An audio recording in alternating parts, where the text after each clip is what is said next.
Loss is a part of life. As soon as we become aware of being attached to something, we become susceptible to suffering loss. Talk to almost any parent, and they will tell you the story of when they had to help a child give up that special blanket or that special stuffy because it had literally become worn to a frazzle. And the attachment that that child had to that particular item led to that first sense of loss and that first sense of knowing that they had to let go and grow. Everyone, every person to one degree or another suffers loss. Some of us have lost friends or loved ones to death. Some of us have faced the loss of a job. Some of us have gone through the painful loss of relationship. Some of us have lost a dear pet. Some of us have lost possessions. Some of us have faced the loss of a home or a vehicle. And every loss is real to the person facing that loss. Loss is painful. Remember, the severity of the loss is directly related to the depth of the attachment to either the object or the relationship we're losing. All loss leaves us empty and puts us into a process of grieving. But our question today is, does God really care when I suffer loss? Or maybe we might ask that question in a different way. Where is God when I suffer loss? Someone has already asked that question many, many years ago when he grieved over the death of his wife.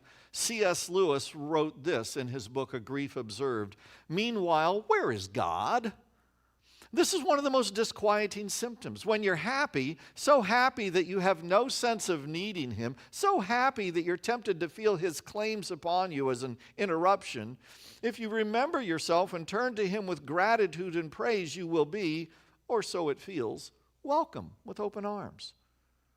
But go to him when your need is desperate. When all other help is vain, what do you find? A door slammed in your face and the sound of bolting and double bolting on the inside, and after that, silence. You may as well turn away. The longer you wait, the more emphatic the silence will become. There are no lights in the windows. It may be an empty house. Was it ever inhabited? It seemed so once, and that seeming was as strong as this. What can this mean? Why is he so present a commander in our time of prosperity and so very absent a help in time of trouble?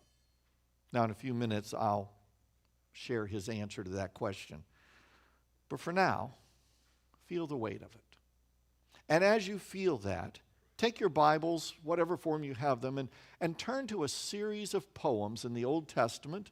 It's also called the book of Lamentations.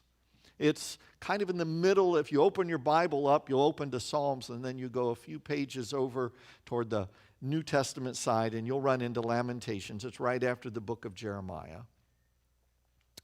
These 5 poems are a series of laments, hence the name Lamentations. I would submit to you this morning that if grief is our emotion of loss, then lament is the language we have to express that emotion. Lament is a gift. It's a prayer language given to us by God that gives us permission to express our loss, to express our struggle to God. Richard Foster wrote a book entitled Prayer, Finding the Heart's True Home, and he says, lament is the deep purification process that will eventually lead us to greater faith. And as we deal with this question, where is God when I suffer loss? My hope and my prayer is that when we're done today, we will have that sense of greater faith. Near the In this book of Lamentations, there are 5 poems. These 5 poems were written probably after 586 BC, after the city of Jerusalem had been leveled by the armies of Nebuchadnezzar. And it's interesting, each one of the poems in this book could stand on its own.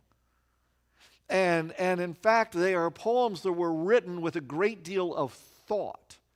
You see, chapters 1, 2, 3, and 4 are what we would call acrostics. In chapters 1, 2, and 4, there are 22 verses because there are 22 letters in the Hebrew alphabet. And so chapter 1, verse 1 begins with the letter Aleph, would be we would say A, but the Hebrew letter Aleph. And then chapter 1, verse 2 is Beth. And chapter 1, verse 3 is Gimel. And all the way through.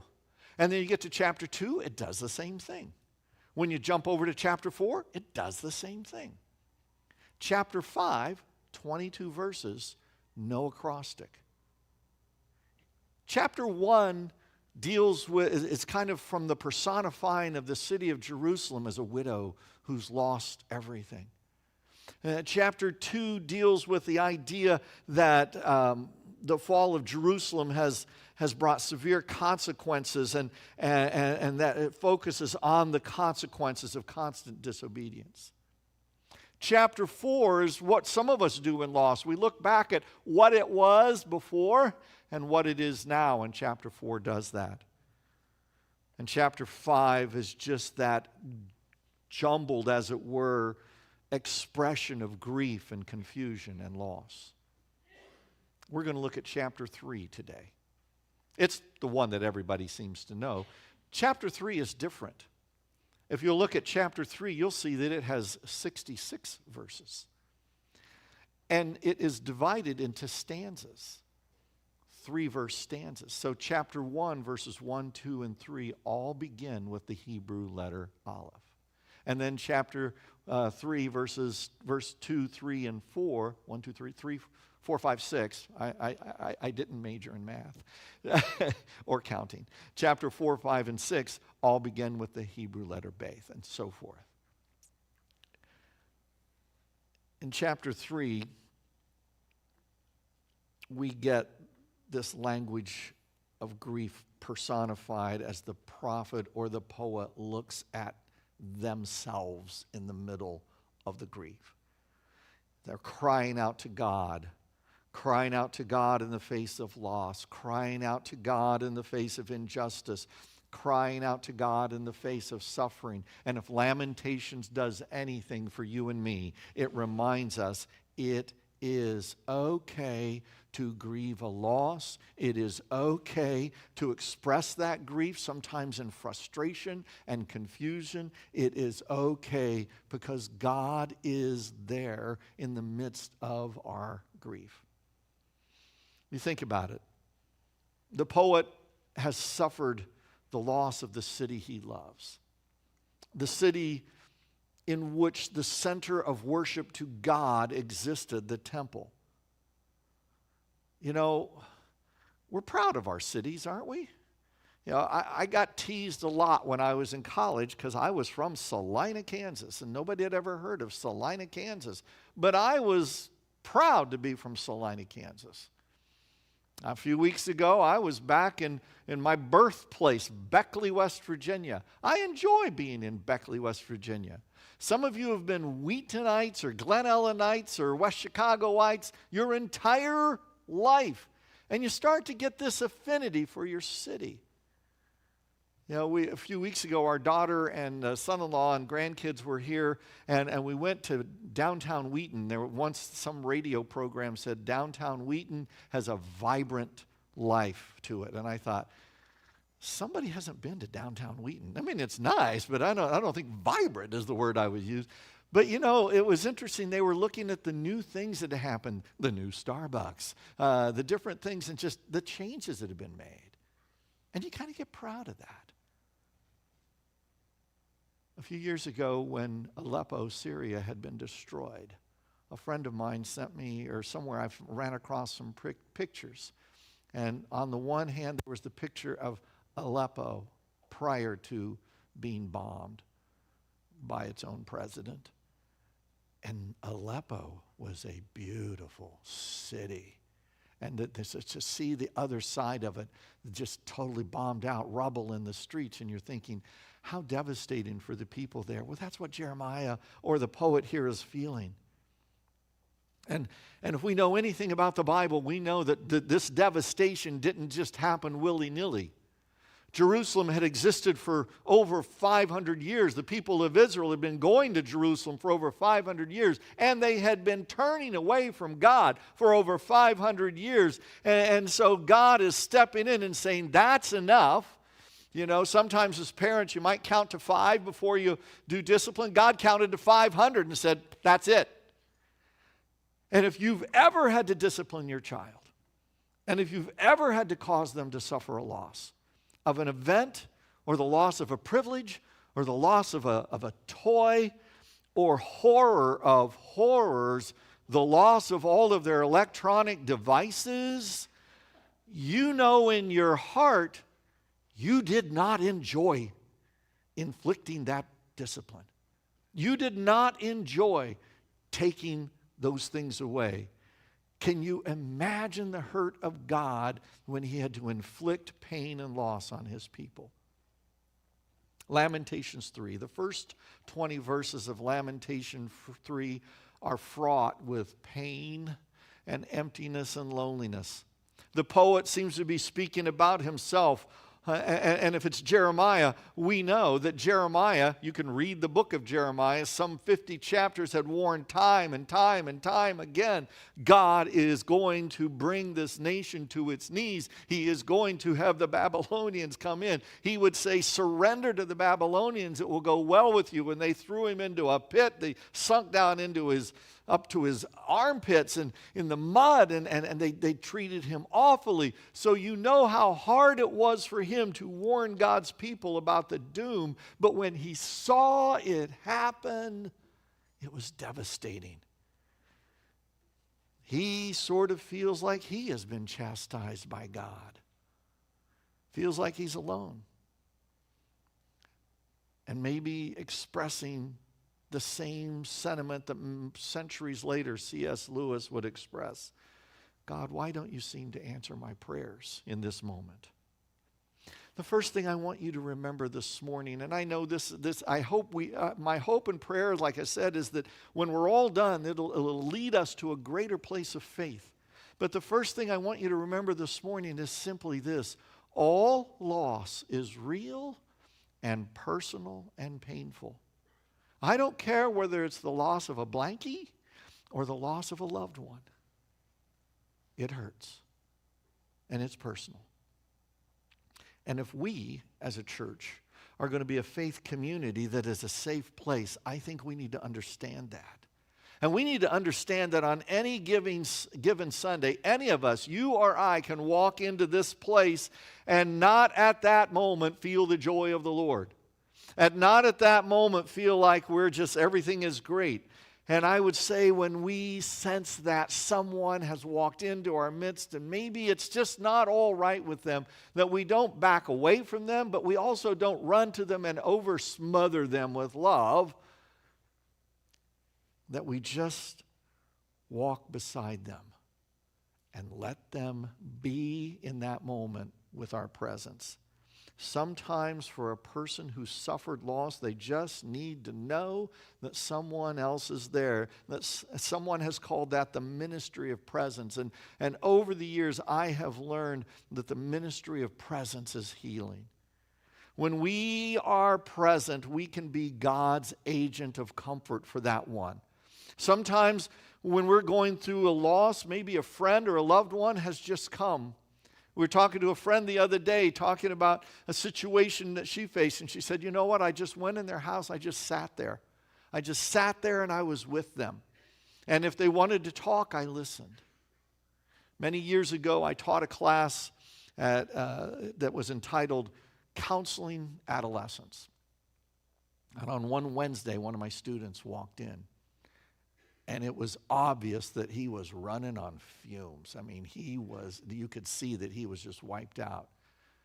And I said, hey, what's going on? And he goes, well, Last night, one of the moms of 2 kids in my youth group died of cancer, and I've been at the hospital most of the night. And then he looked at me and he said, Prof, I didn't know what to say. And I said, so what did you say? He said, I said nothing. I just sat there with them and I cried with them. And we spent half of that class period talking about the ministry of presence because he did the exact right thing. In the middle of his pain and agony, the prophet stops. And he stops, and we read it already. He's going through everything. And this is what happens in loss and grief. You go back and forth, and then you start to remember something. And he says, yet this I call to mind, and then I have hope. He says, there's something I've called to mind that's going to help. You see, sometimes it's in the emptiness. Sometimes it's in the emptiness of our loss that the quiet voice of God can be heard. We saw that last week when we looked at Elijah. Sometimes God chooses to be silent until we are so worn out we can't object to him. We just listen. And the 7th stanza of Lamentations 3 begins to focus on the divine ministry of presence. And we'll see the point. The prophet remembers, the poet remembers something helpful. Yet this I call to mind. And therefore I have hope. Because of the Lord's great love, we are not consumed, for his compassions never fail. They are new every morning. Great is your faithfulness. I say to myself, the Lord is my portion. Therefore I will wait for him. God's love is still real in the middle of loss. That's the second thing I want you to remember today. God's love is still real in the middle of loss. Just think of the poet looking around and looking, down the road at the devastation. The diner where he went and sat and maybe wrote a lot of his prophecies, it's gone.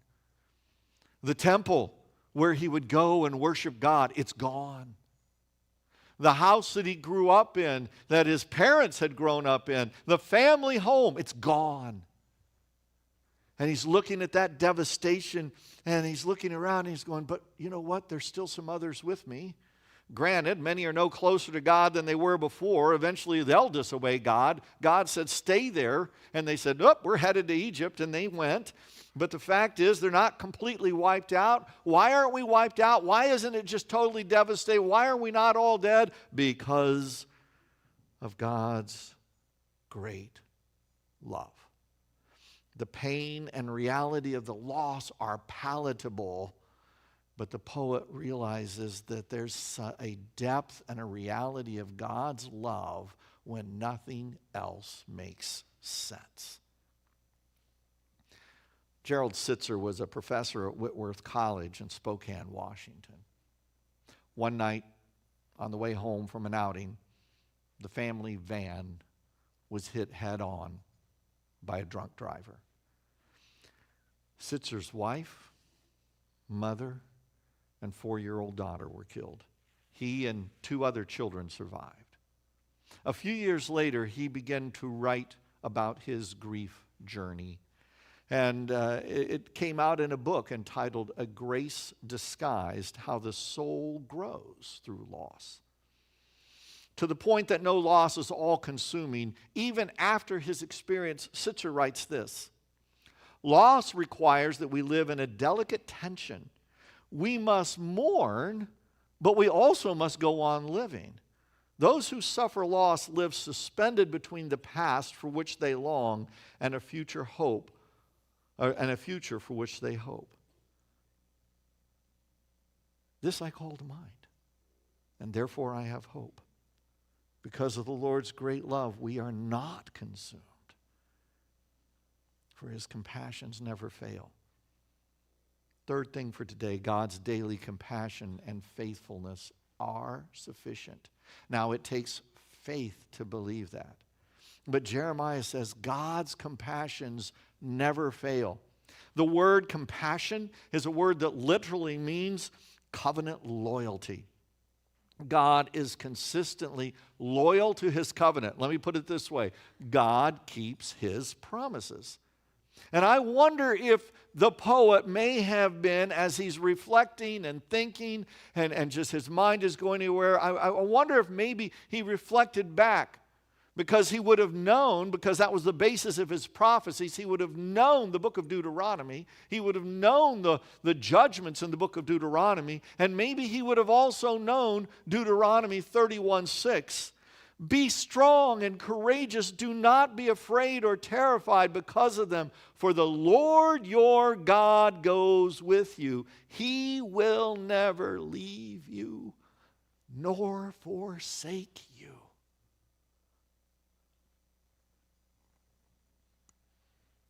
The poet says, his compassions, his promises never fail. They are new every morning. For the poet, every new day is a new opportunity to experience God's loyalty, God's faithfulness.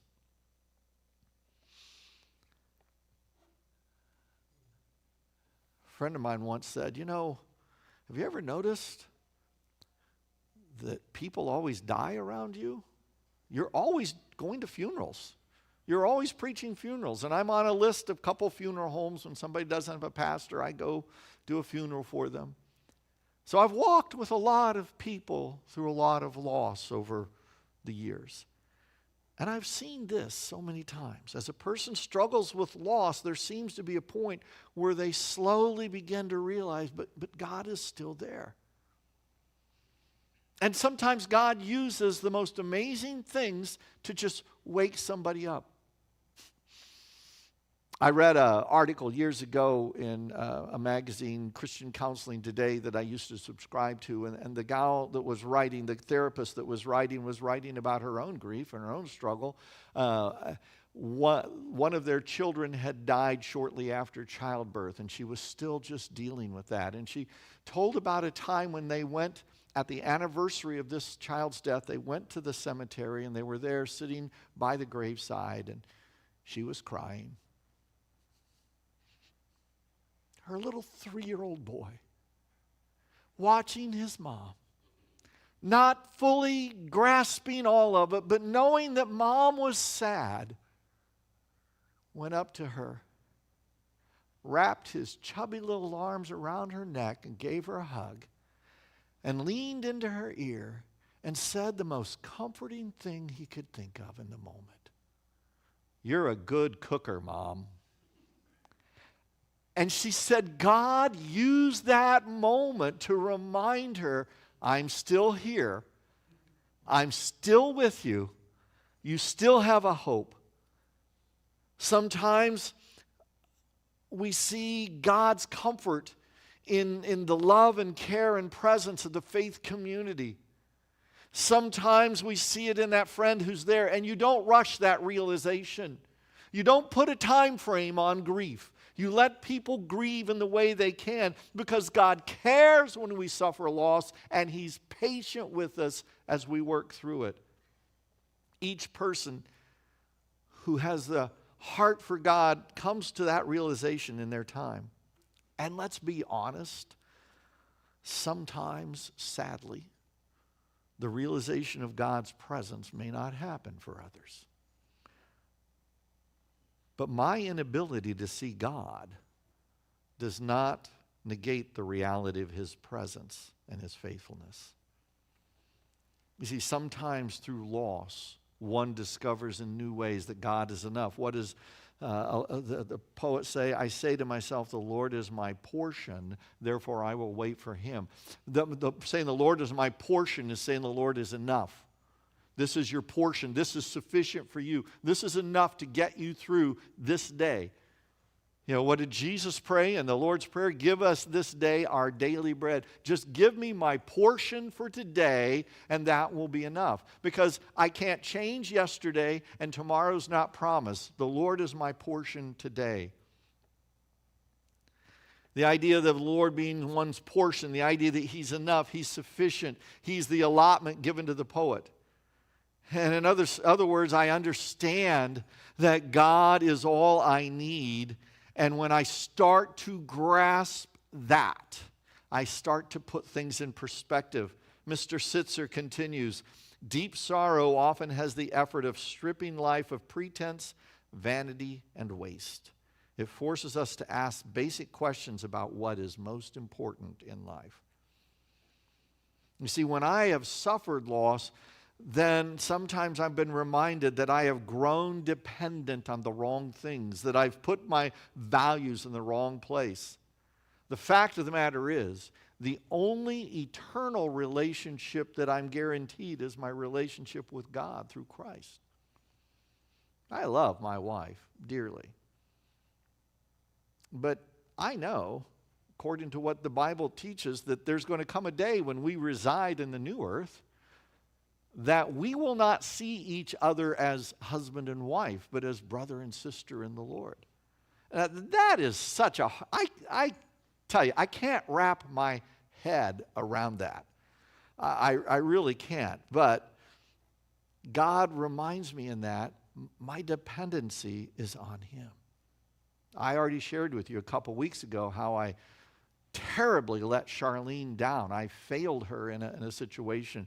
You know, we have learned through a lot of life that while we definitely are there for each other, we will also definitely fail one another. God calls me to be interdependent in my relationship with my wife, but fully dependent in my relationship with Him. He is my portion. He is enough. He is the one I lean on. As the poet goes on, we get to verse 25, and we realize God will lead me through my loss. Verse 25, the Lord is good to those whose hope is in Him, to the one who seeks Him. It is good to wait quietly for the salvation of the Lord. It is good for a man to bear the yoke while he's young. Verse 25 reminds us God is a good God. Even when life stinks, God is still a good God. To seek God, to pursue Him, to do that not in a demanding way, but in a way that honors the fact that He's truly God and we aren't. God is God and I am not. And that starts to kind of clear the brush away. To wait on God does not mean you sit in kind of a stubborn silence and go, okay, God, bring it. That's not it. To wait on God means that you don't do, it's not a doing nothing. To wait on God means to start moving forward. It means to slow down and let God be God. Don't try to rush ahead and fix everything. You can't. Don't try to keep everything exactly the same as it was before. That's not moving on. When we wait, we learn to lean into God, to trust Him. And it's there that we begin to learn from God how to move forward through our pain. Mr. Sitzer writes this, we will not be delivered from suffering, but with God's help we can be transformed by it. You see, the memories of the past are still there. As I sat in their living room a few weeks ago and talked to my sister about my dad's last week on earth, he died on Thanksgiving night. What are we talking, maybe 13 years ago?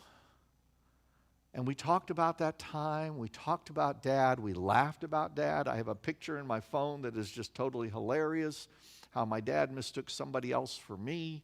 And we just had that back. We had those memories. We talked about it, but those memories didn't consume us.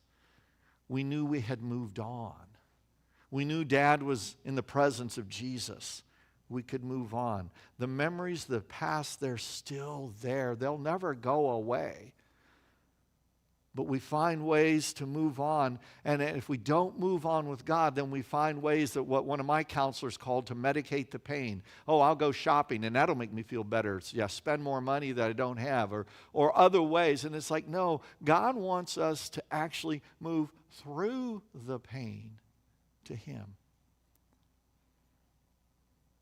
In some radio commercial about a Chevy truck, the radio announcer says, you know that the only way out is through. And that's really what God is saying. You're not going to come out of the pain, but you move through it, and you're transformed by it. And you know what? That is the lesson that C.S. Lewis learned. Later on in that same book, A Grief Observed, he goes back to that thought about, where's God? I was pounding on the door and He didn't answer. And Lewis writes, and so perhaps with God, I have gradually been coming to feel that the door is no longer shut and bolted. Was it my own frantic need that slammed it in my face? The time when there's nothing at all in your soul except a cry for help may just be the time when God can't give it, because you're like the drowning man who can't be helped because he clutches and grabs.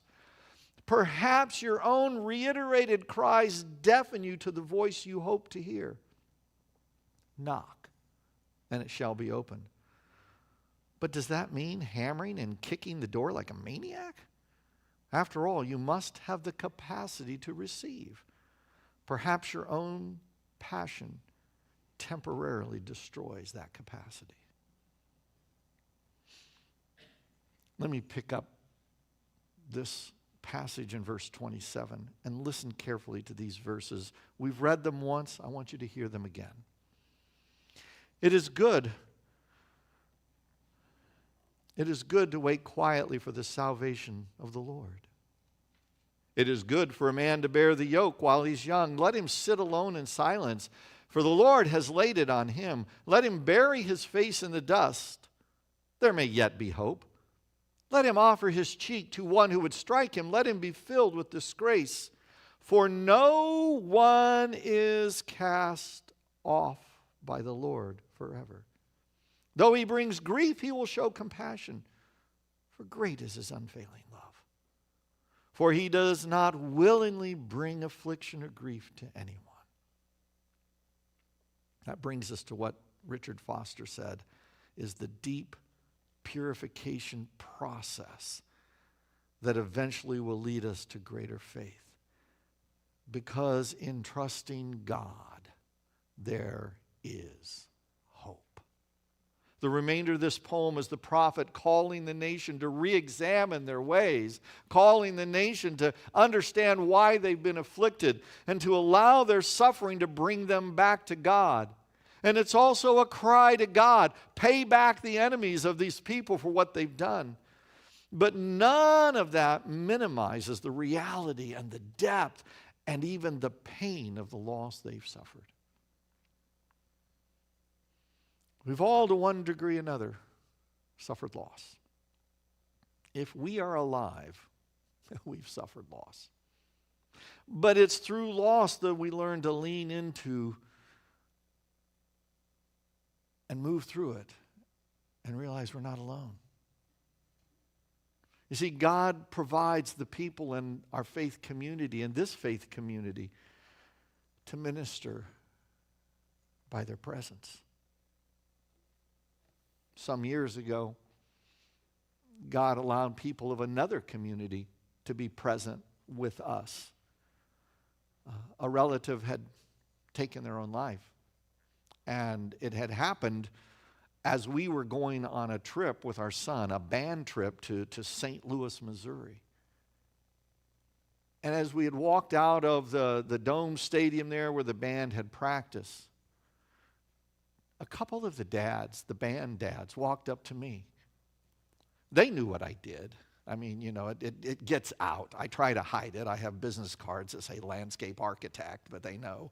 They know what I do. And they came to me. One of them put his arm around my shoulder. How you doing, Scott? How are you holding up? What can we do for you? Wow, the community, whether it's the faith community or the broader community, they come along and God uses them. And when God uses people, it strengthens us and say, okay, I can move through this with God's help. We learn a new sense of dependency, and we understand through God's love the depth of our hope is in God, and we understand that in new ways. And in God's good time, as we absorb the loss, we find we're a little stronger. And as Paul says in 2 Corinthians chapter 1, sometimes we're able to comfort someone else with the comfort we have received from God. God uses that we can invest into someone else's life. Yes, God really cares about my loss. Because God cares about you and me, his sheep. And he lovingly and patiently walks beside us each step of the way. And sometimes that little 3-year-old child will walk up and put his arm around his mama and say, "You're a good cooker, Mom."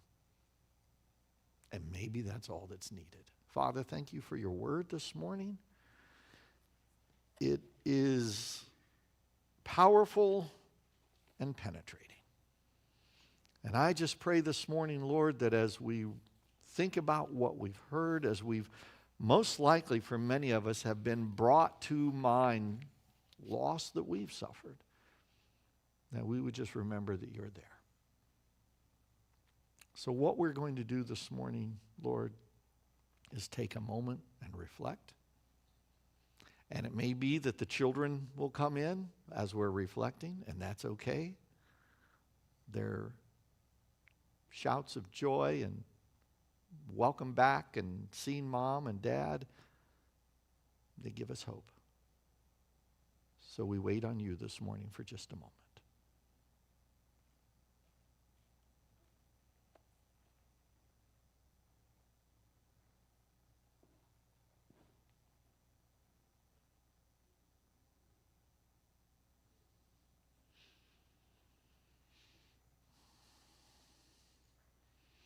Thank you for loving us, Father, and for walking beside us every step of the way. In Jesus' name, amen.